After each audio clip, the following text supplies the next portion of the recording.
નમસ્કાર મિત્રો, જ્યાં ક્યાંય દેવી દેવતા ભગવાનના ફોટા મંદિરો જ્યાં ક્યાંય રખડી રહ્યા છે, રઝળી રહ્યા છે, એને આપણે આજે એકઠો કરવા માટે આવ્યા છીએ. ફોટા બધા જ એકઠા કરી અને આપણે સત્ય સનાતન ચેરિટેબલ ટ્રસ્ટની ઓફિસની અંદર એને સ્થાન આપવાના છીએ. આવનારા સમયમાં બ્રાહ્મણોને પૂછી અને આ મંદિરો ફોટા એનું વિસર્જન કઈ રીતે થાય એ રીતે એનું કંઈક યોગ્ય આપણે કરવા જઈ રહ્યા છીએ. આજે મારે ધર્મગુરુ સાધુ સંતોને પણ એક વિનંતી છે કે જે અનુયાયીઓને, જે ફોલોવર્સને તમે કાન ફૂંકીને ગુરુ મંત્ર જ્યારે આપો છો ત્યારે એનો એ જ કાન પકડીને થોડો મવડી અને એને કહેવામાં આવે કે આ ફોટા મંદિર જૂનું થાય અથવા મૂર્તિ ખંડિત થાય ત્યારે એનું વિસર્જન કે એનું આ રીતે એનો અંત આવે છે એવી જો એને યોગ્ય માહિતી આપવામાં આવે તો ક્યારેય પણ લોકો આવું ના કરે.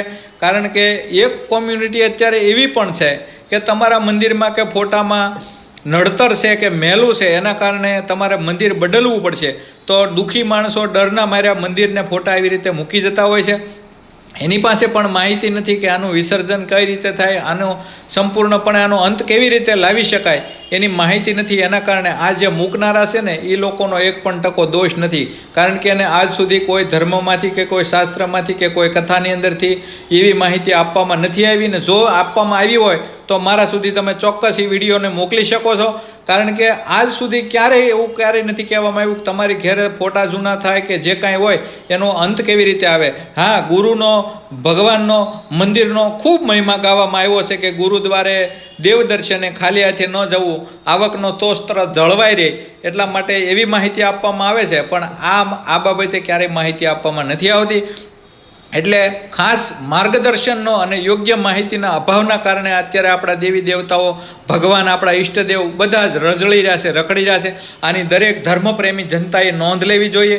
આવું ક્યાંય પણ થતું હોય તો આને અટકાવવું જ યોગ્ય છે. કારણ કે મારે ઘણી બધી જગ્યાએથી ફોન આવ્યા છે કે આ જગ્યાએ મંદિરો, ભગવાનના ફોટા આવી રીતે રઝળી રહ્યા છે, રખડી રહ્યા છે.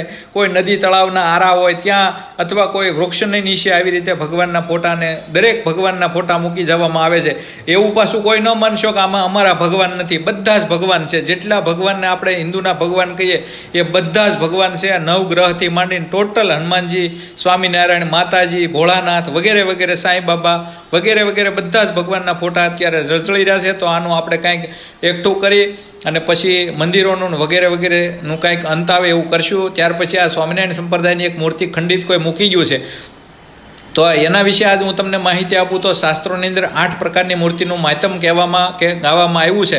એમાં પાષાણની, કાષ્ટની, પથ્થરની, સુવર્ણની, ધાતુની વગેરે વગેરે મૂર્તિ 8 પ્રકારની હોય છે. પણ ફાઇબર અને પ્લાસ્ટિકનો કોઈ ઉલ્લેખ નથી. તમે પણ ડોક્યુ કરી શકો છો અને તમારા ગુરુને અથવા બ્રાહ્મણને પૂછી શકો. જે લોકો આ વેચનારા, ધંધો કરવાવાળા છે એ તમને યોગ્ય માહિતી નહીં આપે. એટલે ખરીદનારા, વેચવાવાળા અને પૂજવાવાળા અને માનવાવાળા ખાસ આજે નોંધ લેજો કે ફાઇબરનો કોઈ ઉલ્લેખ નથી. આને પૂજવા માનવાથી એક પણ ટકો ફળ મળતું નથી. એટલે સ્વામિનારાયણ સંપ્રદાયના સ્ટોલની અંદર પણ નાની નાની મૂર્તિ પથ્થરની, ધાતુની વગેરે વગેરે મળે છે, ફોટા મળે છે. એનું તમે પૂજન કરી શકો છો, માની શકો છો. પણ આ સનાતન ધર્મના દેવી દેવતાઓનું અપમાન છે એ ક્યારેય યોગ્ય નથી. અને આ ફાઇબરના આવા ટેચ્યુને માનવાથી કે એના ઘરમાં રાખવાથી કોઈ ફળ મળતું નથી.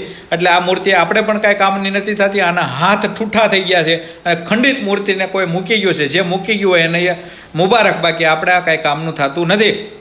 એટલે દરેક ફોટાને અત્યારે આપણે એકઠા કરી રહ્યા છીએ. આવનારા સમયમાં મંદિર પણ એકઠા કરીએ અને આનું યોગ્ય કંઈક વિસર્જન કરવા માટે આપણે તત્પર છીએ. એટલે અત્યારે આ ફોટાને લઈ જઈ રહ્યા છીએ અને આ વિડીયોને વધુમાં વધુ લોકો સુધી શેર કરીને કંઈક અવેરનેસ આવે એવા